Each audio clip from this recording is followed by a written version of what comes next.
much for joining us. I'm John Oliver. Just time for a quick recap of the week, and we begin with the US election, or as you may know it, the holy shit, please make it stop trash fire 2000 fuck team. This was not a great week for either party's frontrunners. And let's start with Hillary Clinton, who, if she is not elected president this year, will take all you fuckers down with her. She caused a little controversy at Nancy Reagan's funeral on Friday, and you might think, how can you get into trouble at a funeral? Watch her. Secretary Clinton is now apologizing for some comments she made about Nancy Reagan. It may be hard for your viewers to remember how difficult it was for people to talk about HIV/AIDS back in the 1980s. And because of both President and Mrs. Reagan, in particular Mrs. Reagan, we started a national conversation. What are you talking about?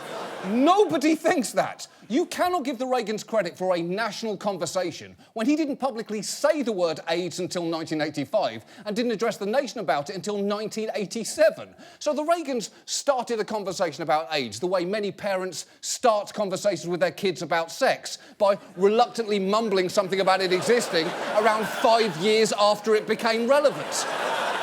And the fact Hillary Clinton didn't know that is a little weird. It's strange to forget something so fundamental about a person. It's like forgetting Cookie Monster's thoughts on cookies or Sir Mix-a-Lot's opinions on big butts. A president is supposed to know this stuff. But let's also quickly check in with Donald Trump, an ill-fitting suit full of chickens coming home to roost. He had a dramatic week, culminating in this on Friday evening. Chaos erupting at a rally for Donald Trump. The violence so bad, the rally had to be cancelled. Now, let's be honest. A Trump rally being cancelled due to violence is the most predictable thing to happen in this campaign since Donald Trump mentioning the size of his dick. Of course those things happened. Of course they did. And look, it doesn't feel like shutting down his events is the most effective idea, but it was hard to hear him play down any kind of role he may have had in this.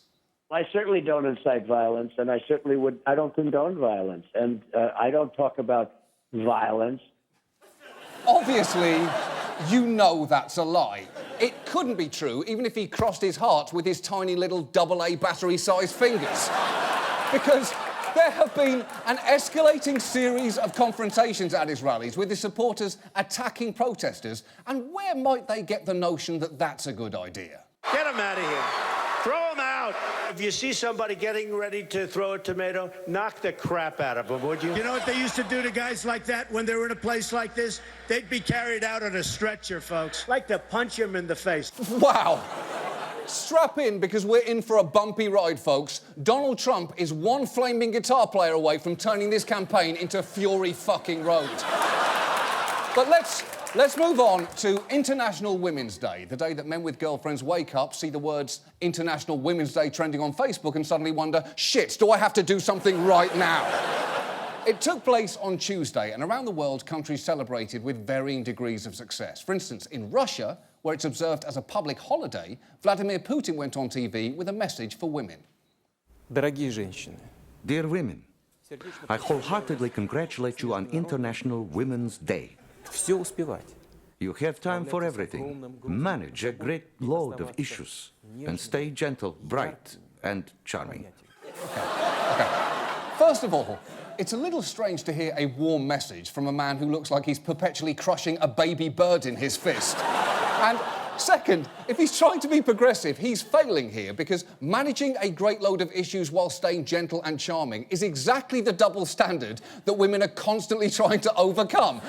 Yes, women, it is great to see you so confident, capable, and career-focused, and sometimes you're not even a shrill bitch about it. It's very nice. Meanwhile, in Turkey, President Recep Erdogan used his Women's Day speech to make a point you might not expect. I know there will be some who will be annoyed, but for me, a woman is above all a mother. In my opinion, the greatest wrong that you can do to a woman is to restrict her to live a life where she is the victim of her economic independence. Okay. First, a woman is above all a mother. It's not even appropriate to say on Mother's Day. And also, economic independence is far from the greatest wrong you can do to a woman. There is a list that runs from genital mutilation through Nancy Meyers movies that you need to get through first. Now, as for China, a shopping mall there offered discounts in honour of Women's Day, but only to good-looking women after their facial appearances were scored by a face scanner. And I'll say this. It's not often you hear a news story that appears to have taken place simultaneously in the distant future and the distant past. But it is amazing that somewhere in China, a TJ Maxx manager will have uttered the phrase, "Sorry, the robot doesn't want to fuck you. Those capri pants are full price." And at this point, you will be glad to know that here in the US, women marked their own day. For instance, Fox News' Greta Van Susteren delivered a commentary in honour of the event. And let me just tell you in advance, if you think you know where this is going, you are wrong. The Taliban won't let women listen to music, go to school, or leave the house without being covered head to toe in a burqa. Women around the world living under Sharia law endure the unthinkable simply for being women. Which brings me to this. On this International Women's Day Eve, it'd be a good time for us women to recognize that American men, let's give American men a shout out. Yes. Greta Van Susteren marked International Women's Day with a shout-out to American men for being better than the Taliban. I didn't even know this was possible, but I'm pretty sure she just leaned out. And she wasn't even done. Things aren't perfect. For instance, we still don't have equal pay for equal work, but American men are by far, very by far, the best men on the planet. And we American women, we may not say it, but we know that. And American men deserve to hear that from us. You know, there may be no more fitting tribute to the state of women internationally than someone giving men credit for doing basically nothing. And finally this week, Switzerland, where the national dance is collapsing from altitude sickness. Last Sunday, the Swiss observed Tag der Kranken, which I know sounds like an IKEA product which might precipitate a divorce, but it's in fact their annual Day of the Sick, a tradition dating back to 1939. And interestingly, Tag der Kranken is the only Swiss tradition dating back to 1939 that is not also a war crime. The theme of this year's Sickness Day was laughter, and no one embraced the theme more than Swiss President Johann Schneider-Ammann, who gave a speech on the subject without cracking a smile once. Dear friends, those who know sick people, dear caregivers, laughter is good for your health, according to a popular saying. Like me, you have certainly already had the experience. Have you, though? Have you laughed? Because you have the permanent expression of a school principal telling a child his hamster was trampled by the marching band. His speech was so humourless, one media outlet noted that he was about as funny as a funeral director, which is a little unfair to funeral directors who tell all kinds of great jokes. For instance, knock, knock, who's there? Well, we know it's not your uncle. And the frustrating thing is, it's not difficult to make Tag der Kranken funny. Just look at its official logo. It is supposed to be a doctor caring for a patient, but it's pretty clearly two priests fucking on a kitchen table. I assume that image beat out their other logo designs, such as doctor leaning over to check patient's pulse, doctor assisting a vomiting patient, and an orgy, just an actual orgy. But I'm sure the Swiss president would see no humour in that, as he seems to be very clear about the rules of what constitutes comedy. A cynical laugh, with the goal of derisively mocking a person, is not a good laugh, in my opinion. Well, I hate to break it to you, Mr. President, but those are the exact laughs that we're all enjoying right now, and I feel great about it. And now, this. And now, everybody listen. Bernie Sanders has something to say. Let me just say this. Let me just say this. Let me say this. Let me say this for the fourth time. Let me say this. Let me say this again. Let me say this also. Let me say this more importantly. Let me say this. Let me just say this. Let me say this. And let me say this. Let me tell you this. Let me simply say this. Let me say this. Moving on. Our main story tonight concerns encryption. The best way to keep people from reading your email, short of making the subject line, forward, forward, forward, forward, hilarious joke from Uncle Walter. No one's reading that. You may not think about encryption much, but it is pretty fundamental to all our lives. Almost everything you do today uses a code. Every time you log on to an internet service like Twitter or Facebook and send your password, every time you log into internet banking, all of that information is protected using encryption code. That's right. Encryption can protect the things most important to us. Our financial information, health records, dick pics, trade secrets, classified government records, dick pics, our physical location, the physical location of our dicks, credit card information, dick pics, and pictures of our dicks. And it's not just our data. Lots of things have computers in them now, even cars. And last year, 2 hackers showed a writer from Wired how they could disable his car on the interstate. Do it. Kill the engine. So we're killing the engine right now. Actually, can't accelerate. I turned on my hazard lights, but I was still stuck in the right lane with no shoulder to escape onto. Guys, I'm stuck on the highway. What are you saying? Oh, I think he's panicking. Yeah, no shit he's panicking. You killed his engine on the freeway. Those hackers seem like they've played so many video games they've forgotten that cars are actual objects carrying living people. But while it can keep us safe, it's important to note encryption also has a downside. It's become so ubiquitous, it's making it impossible for law enforcement to gain access to certain information. Or, as FBI Director James Comey puts it, technology has become a tool of choice for some very dangerous people.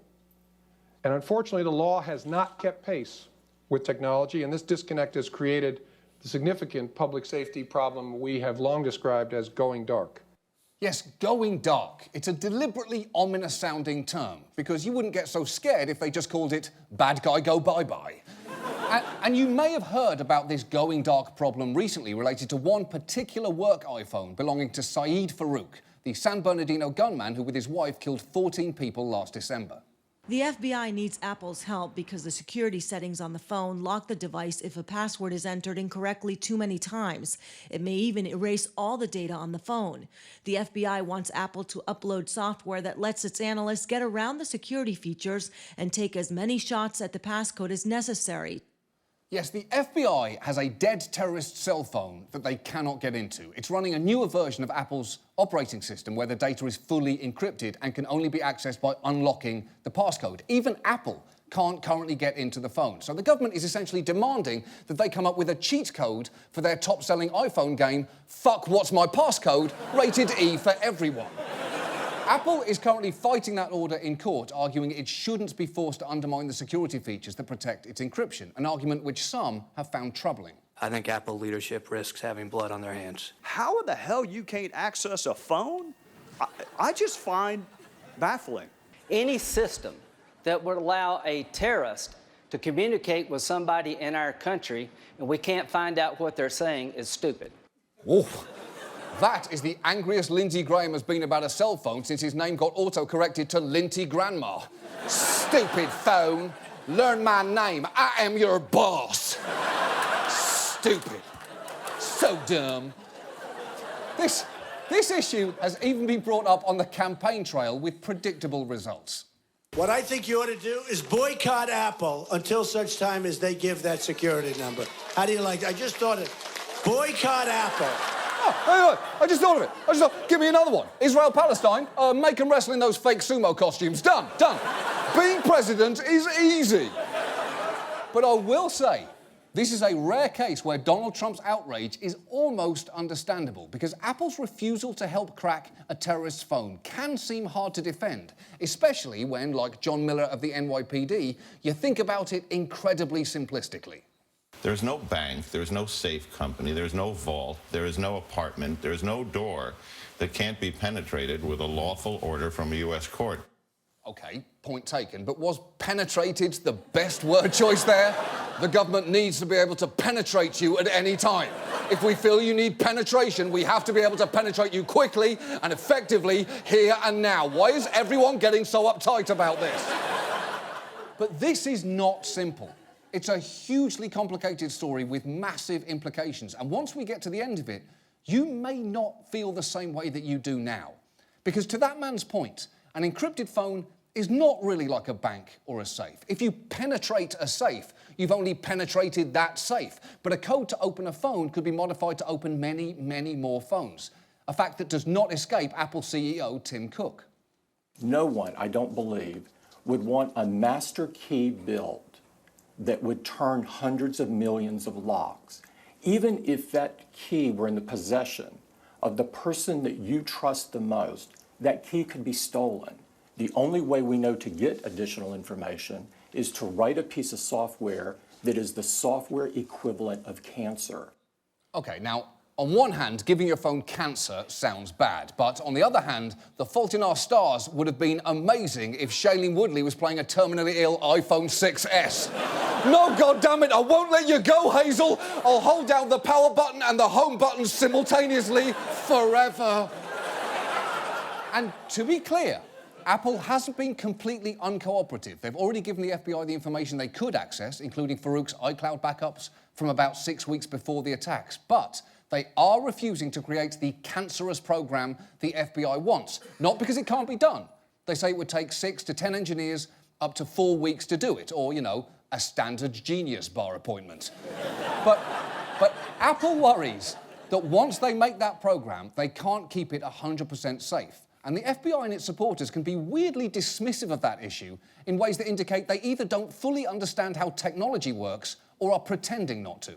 What the government is asking Tim Cook is, you designed it, you can design your way out of it for this one time. If you figure out the formula and crack open this phone to the point that we can then try codes against it, you can tear that formula up, toss it in the fireplace and throw it away.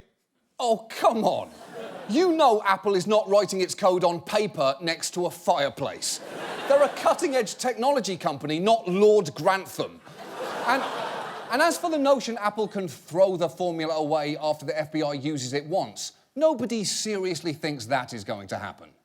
Apple says if it complies, requests from law enforcement could come for another phone an hour later, opening a Pandora's box. Apple officials pointed to the Manhattan district attorney who says he has 175 iPhones with potential evidence from serious crimes, including murder, that he cannot open. Exactly. There are over 175 other phones in line just in New York, so this is bound to set a precedent. Think of the government as your dad. If he asks you to help him with his iPhone, be careful, because if you do it once, you're going to be doing it 14 times a day.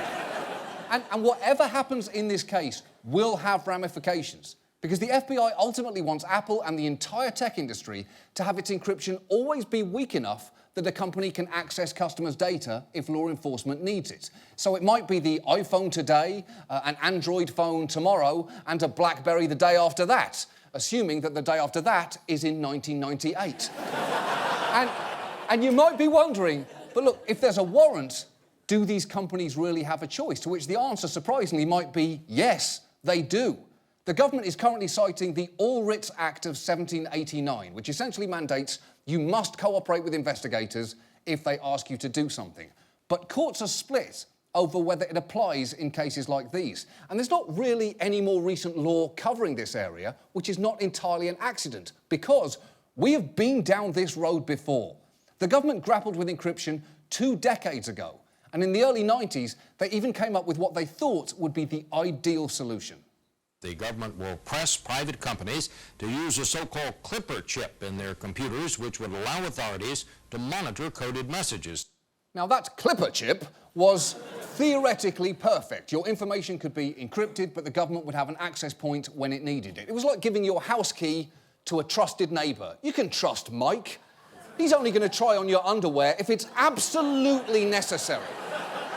There was just one problem with that chip. A computer scientist and hacker named Matt Blaze figured out a way to disable the government access feature of the chip, and the whole project was eventually abandoned. And by the way, is there a more 90s series of words than a hacker named Matt Blaze? It's got to be right up there with Talk to the Hand, Furby, and Grammy Award winners Milli Vanilli. But thanks to the Clipper chip fiasco and strong pressure from tech companies, the government backed off, eventually abandoning the push for a perfect backdoor. But decades later, they seem to have convinced themselves that it can be done. I believe that Apple's capabilities are remarkable when it is their desire. I think Silicon Valley is full of great people who, when they were younger, were told your dreams are too hard. They were standing in a garage someplace. They were told can't be done. Thank goodness they didn't listen. I hate to hear talk like that cannot be done. I mean, think about if Jack Kennedy said, we can't go to the moon. That cannot be done. He said something else. We're going to get there in the next decade. OK, listen, I love that optimism, but for the record, there are lots of things we can't do even though we've been to the moon. For example, we are yet to master time travel or figure out why Hulk Hogan dresses for court like he's a pallbearer at a boa constrictor's funeral. Those still elude human understanding. And to some extent, the government's faith in Apple's magic powers is the company's own fault. After all, their ads have linked them to Einstein and Gandhi, and they sell the most mundane aspects of their products as world changers. This is iPhone 6s.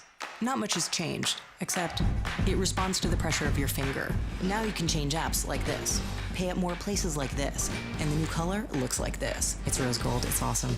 Ugh. No, it is not. Rose gold looks like someone vomited a salmon dinner onto a pair of dirty ballet shoes.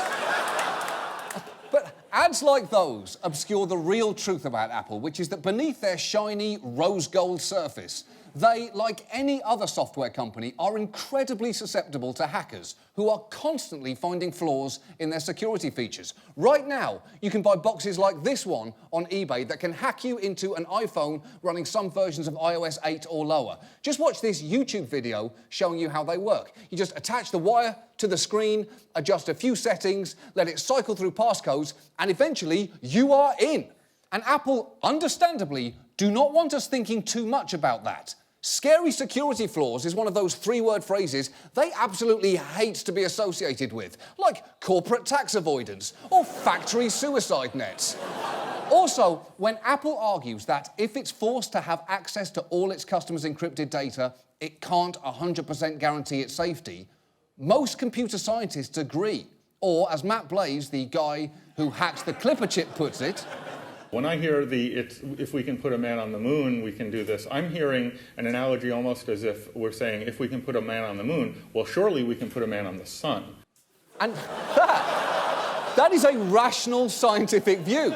Just because a man can walk on the moon does not mean he might as well be walking on the sun. A point summarised recently in the New England Journal of Smash Mouth. But look, for the sake of argument, let's assume Apple could have access to your encrypted data, repeatedly help law enforcement, and always keep the bad guys out, which again is widely thought by experts to be impossible. That still won't solve the FBI's going dark problem. Because if you really want to keep your communication secret, there's an app for that. The encryption debate is proving to be good business for one startup. Telegram, a messaging app that encrypts messages end-to-end, has surpassed 100 million users. And that's the point.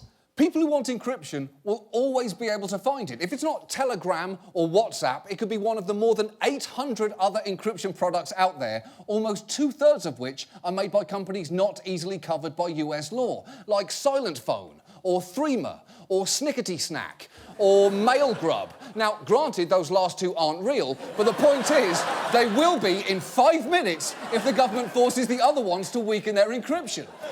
And that might not be the only unintended consequence of the FBI's actions. Many countries around the world, including Russia and China, are watching this debate and will presumably expect similar access because, as you know, Russia and China have as much respect for privacy as horny teenagers in 80s comedies. And when you consider all this, the legal tenuousness of the FBI's case, the security risks of creating a key, the borderline impossibility of perfectly securing the key, the international fallout of creating a precedent, and the fact that a terrorist could circumvent all of this by downloading whatever the fuck Threema is, it's enough to sway the most strident opinion. Case in point, remember Lindsey Graham, Mr. This is Stupid? Just this week, 3 months after he said that, he was in a hearing with the Attorney General, Loretta Lynch, about this subject, and this happened. I think that for us, the issue is about a criminal investigation into a terrorist act and the need to obtain evidence. But it's just not so simple, and I'll end with this. I thought it was that simple. I was all with you until I actually started getting briefed by people in the intel community, and I will say I'm a person who's been moved by the arguments of the precedent we set and the damage we may be doing to our own national security. It's a miracle Lindsey Graham has met the concept of nuance. And this is a man who once warned the world is literally about to blow up. So you're not dealing with someone who likes to dabble with grey areas. And look, there is no easy side to be on in this debate. Strong encryption has its costs, from protecting terrorists to drug dealers to child pornographers. But I happen to feel that the risks of weakening encryption, even a little bit, even just for the government, are potentially much worse. And even though I'm on Apple's side in this case, I do think they would help both their customers and the government understand this a lot better if they were a little more honest regarding security in their ads. Hi, we're Apple. This is an Apple iPhone. It comes in rose gold. It's awesome. This is an Apple customer. Hey Siri, find vegan sushi. Sounds good. And these are the engineers who make our products. Hey. Hey guys, we can help you communicate, celebrate, pay for stuff, everything. But here's something you should know. We're barely one step ahead of hackers at all times, so that when you idiots lose your phone, your information doesn't wind up in the hands of guys like Gary. Hey, I'm Gary. Thanks for losing your phone, dipshit. Hey Gary, because if Gary can get in, he has access to pictures of your food, your bank account, pretty much everything. Now I can masturbate to photos of your family. Okay, Gary. And when we find out there's a security flaw, this is how we react. Fuck! Yeah, that's about right. So when the FBI comes to us and asks if we can undermine our encryption without compromising everyone else's emails, texts, and skateboarding videos, this is our response. Are you fucking kidding me? We're engineers, not wizards. Are you sure you're not wizards? Yeah, pretty sure. Fuck! Okay. Listen, Apple's not perfect. You need proof? We made the Newton. We made that one Mac that looks like a toaster. We actually thought the Apple Watch was cool. Wait, this isn't cool? Oh, fuck no. Shit! We put a U2 album on your phones. You know, the one you've been struggling to delete? That thing keeps coming back, huh? And you can't even make our battery last more than like a day. Why is that exactly? Have you tried turning off location services and push emails and adjusting your screen brightness so that you can... Okay, forget we asked. The point is, best case scenario, we can keep hackers out of your stuff for about 6 months before this happens again. I'm back. I see someone's been to the beach.